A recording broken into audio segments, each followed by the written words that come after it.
Assalamualaikum warahmatullahi wabarakatuh. Kami dari kelompok 7 akan memaparkan bisnis model kanvas jajanan jadul.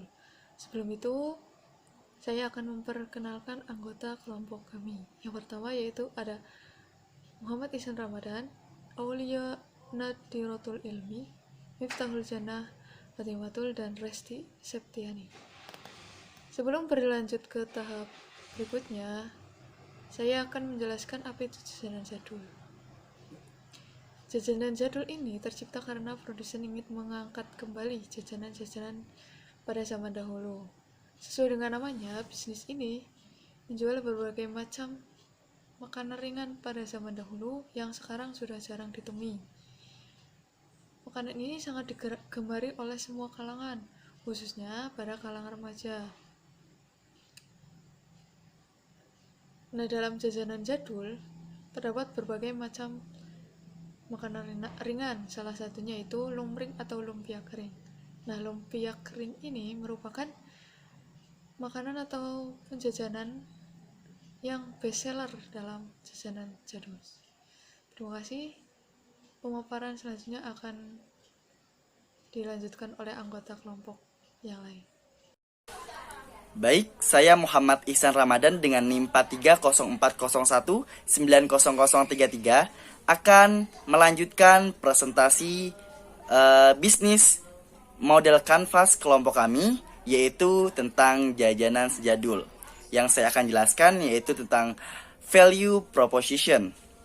Apa sih itu value proposition?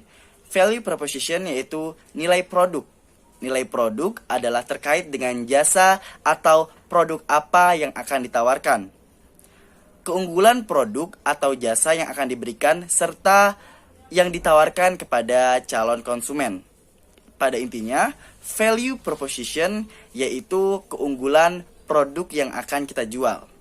Apa sih value proposition atau proporsi nilai konsumen yang ada pada jajanan jadul? Yang pertama yaitu praktis dan harganya ekonomis. Yang kedua, tentu saja produk kami itu memiliki kemasan yang menarik. Yang ketiga yaitu kualitas produk terjamin. Kita bisa bilang seperti itu karena bahan baku yang kita gunakan yaitu bahan baku yang premium, bahan baku yang berkualitas. Maka kita bisa naruh value-nya itu kualitas produk yang terjamin.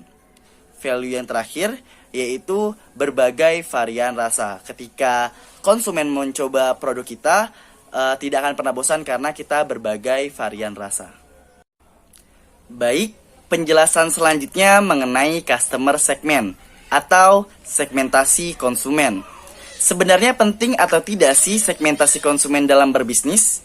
Ketika kita memulai bisnis, menentukan segmentasi konsumen menjadi hal yang sangat penting. Bisnis bisa bertahan dan berkembang, salah satunya adalah menentukan target pasar yang tepat. Nah, selanjutnya, siapa saja sih segmentasi konsumen pada produk jajanan sejadul? Pada produk jajanan sejadul, yaitu dapat dinikmati masyarakat umum semua kalangan. Di antaranya anak-anak. Anak-anak bisa menikmati produk kita. Yang kedua ada remaja. Nah, remaja ini menjadi prioritas kita.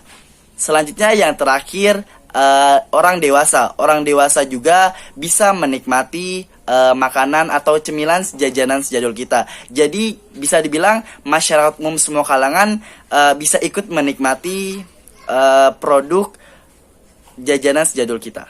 Assalamualaikum warahmatullahi wabarakatuh. Perkenalkan, nama saya Miftahul Jannah, NIM 205. Jadi pada kesempatan kali ini saya akan melanjutkan pembahasan mengenai bisnis model kanvas dari kelompok kami, yaitu tentang jajanan jadul. Poin yang selanjutnya adalah channel atau saluran, yaitu sebuah sarana interaksi antara pelanggan dengan bisnis kita, baik untuk tujuan promosi atau membeli produk dan layanan kita. Atau bisa dikatakan juga channel atau saluran ini itu bagaimana kita bisa menyampaikan produk kita sampai hingga kepada konsumen. Kemudian dalam bisnis model kanvas kelompok kami ini menggunakan cara offline maupun online. Cara offline yaitu dengan datang langsung ke toko dan itu memudahkan konsumen untuk memilih produk. Sedangkan secara online, konsumen dapat membeli melalui web Facebook, WhatsApp, Instagram, dan juga e-commerce seperti Shopee, Tokopedia, dan lainnya. Selanjutnya yaitu tentang customer relationship atau hubungan konsumen, yaitu menyajikan gambaran mengenai bagaimana suatu bisnis menjalin hubungan dengan pelanggan agar tetap loyal dengan bisnis kita. Dalam customer relationship, kelompok kami menggunakan cara yaitu yang pertama memberikan layanan yang nyaman, misalnya dengan selalu mendengarkan dan mempertimbangkan kritik dan saran dari konsumen untuk kenyamanan bersama. Yang kedua, yaitu dengan memberikan diskon atau promo kepada konsumen atau pembeli baik secara offline maupun online. Yang ketiga, yaitu memberikan pelayanan terbaik dari segi servis pelayanan, misalnya dengan fast respon dalam membalas chat. Saya Resi Septiani dengan NIM akhir 261. Di sini saya akan melanjutkan pembahasannya. Revenue stream. Revenue stream itu merupakan sumber pendapatan atau cara memperoleh pemasukan. Nah, bagian ini adalah bagian yang sangat vital, di mana organisasi itu memperoleh pendapatan dari pelanggan. Nah, elemen ini perlu dikelola semaksimal mungkin untuk meningkatkan bisnis. Hal ini juga berkaitan dengan kemampuan mengolah bahan baku, kinerja pekerja maupun produk untuk bisa dimanfaatkan secara maksimal dan efisien. Nah, dalam bisnis yang kami miliki, cara memperoleh pemasukannya itu melalui jualan offline. Jadi nanti kita menyediakan toko agar setiap konsumen itu bisa langsung memilih produk atau jajanan jadul ini yang mereka inginkan. Nah, selanjutnya kita memperoleh pemasukan dengan berjualan online. Di mana kami itu menjual jajanan jadul ini melalui WhatsApp, Instagram, Facebook, Shopee, dan hal lainnya. Tujuannya apa? Tujuannya agar para pelanggan kami yang tidak bisa main ke toko atau membeli ke toko itu bisa menikmati jajanan jadul dengan mudah. Selanjutnya, key resources atau bisa disebut juga dengan sumber daya. Nah, bagian ini berisi daftar sumber daya yang sebaiknya direncanakan dan dimiliki oleh sebuah perusahaan untuk mewujudkan value proposition mereka.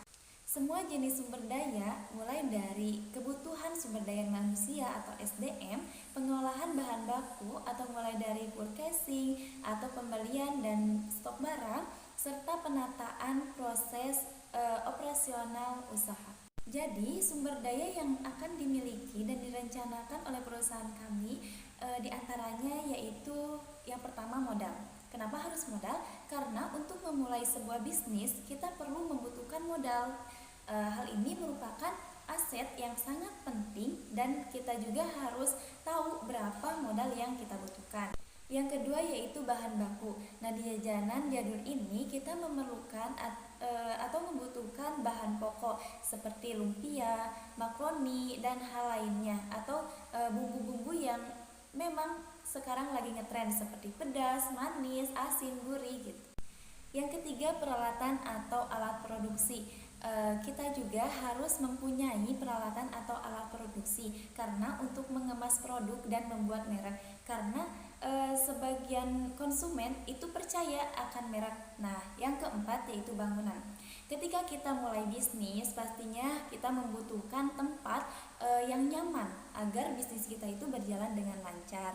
Yang kelima yaitu tenaga kerja atau karyawan. Nah, aset ini merupakan aset yang sangat penting karena di beberapa bidang khususnya karyawan itu diperlukan sebab kemampuannya itu tidak bisa digantikan dengan mesin. Nah, dalam jajanan jadul ini kita memerlukan karyawan yang telaten dalam memasak atau meracik bumbu secara baik dan higienis. Selanjutnya yaitu key partner atau partner kunci. Nah, bagian ini berfungsi untuk mengorganisasikan alur suatu barang atau layanan yang mendukung berjalannya operasional usaha. Nah, kehadiran partner kunci ini sangat bermanfaat untuk efisiensi dan efektivitas dari key activity yang telah dibuat. Key partner dalam bisnis kami itu diantaranya toko kelontong. Kenapa? Karena toko kelontong itu tergolong banyak dan umum. Maka kita mensuplai produk kami, jajanan jadul itu ke toko kelontong agar tersebar secara cepat. Yang kedua yaitu supplier. Karena di sini kita membutuhkan bahan baku dan bumbu. Nah, kita juga tahu bahwa bahan dan bumbu itu bisa naik kapan saja. Maka dari itu kita membutuhkan supplier agar ketika bahan naik atau bumbu naik itu bisnis kita tidak anjlok dan kualitas tetap terjaga. Yang ketiga yaitu pedagang pasar. Kita memilih pasar juga karena pasar adalah pusat pembelanjaan yang strategis dan kita bisa memasarkan produk kita ke pedagang yang ada di pasar. Nah, mungkin itu yang bisa saya sampaikan. Selanjutnya akan disampaikan oleh Mbak Aulia. Terima kasih. Untuk yang selanjutnya, saya akan menjelaskan mengenai key activities atau aktivitas yang dijalankan dari produk Jaduls ini. Key activities ini sendiri yaitu semua rangkaian aktivitas yang berhubungan dengan produktivitas bisnis yang berkaitan dengan sebuah produk, di mana kegiatan utamanya yaitu menghasilkan proposisi nilai. Aktivitas yang dijalankan pada produk jajanan Jaduls ini yaitu yang pertama, menyiapkan alat dan bahan, yang kedua, memasak bahan pokok, yang ketiga, meracik bumbu, yang keempat, pengemasan produk, yang kelima, pemberian label, dan yang keenam, mendistribusikan produk. Pada langkah yang ketiga itu ada meracik bumbu, karena pada jajanan Jaduls ini kita ada berbagai varian rasa yang akan kami hasilkan. Selanjutnya saya akan menjelaskan mengenai konstruktur atau struktur biaya. Sebelumnya, pengertian dari konstruktur atau struktur biaya ini yaitu rangkaian biaya yang dikeluarkan oleh suatu perusahaan untuk menjalankan suatu bisnis agar bisnis bisa berjalan dan berkembang secara lancar dan efisien, meminimalisir resiko kerugian dan juga menentukan proposisi nilai yang tepat untuk pelanggan. Konstruktur atau struktur biaya yang dikeluarkan pada produk ini yaitu yang pertama untuk karyawan, yang kedua pemasaran dan promosi, dan yang ketiga yaitu sewa tempat. Untuk struktur biaya pada pemasaran dan promosi, kita memasarkan dan mempromosikan produk ini melalui media sosial seperti Instagram, YouTube, WhatsApp, Marketplace, dan e-commerce yang lain. Selain itu, kita juga mempromosikan lewat brosur, banner, dan media yang lainnya dengan mendesain secara menarik.